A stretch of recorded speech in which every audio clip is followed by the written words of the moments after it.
ko kahabang hawak yung cloud. Oh shit, so bakit na walang BS pati mga supply. Sa tell mo niya we back to the game. Kasama ko yung game habang bumubog ang flame. Mga rock shit, yung namin yung terrain. Hanggang tingin na lang parang nakasakay sa plane. Mag-isang mata pag lumapag, kala mo yung tunog binapalog.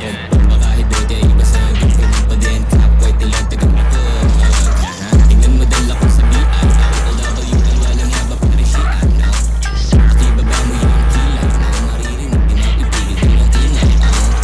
Hanggang sa maging talante. Kalsada approach na sa tuwid ko diamante. Kami ay ticking time bomb, lapit na sumabog. Matanggap kami na ng bumilabo. Oy, shit. Kitaan mo nga. O sige sa'yo kung ipasa mo nga. Ano, nagmumukha na ba nga? Kulit na itong mga tanga eh. Kung ipipilit mo pa ba na tumapag pag bumuka ka lang. Kaya shut up.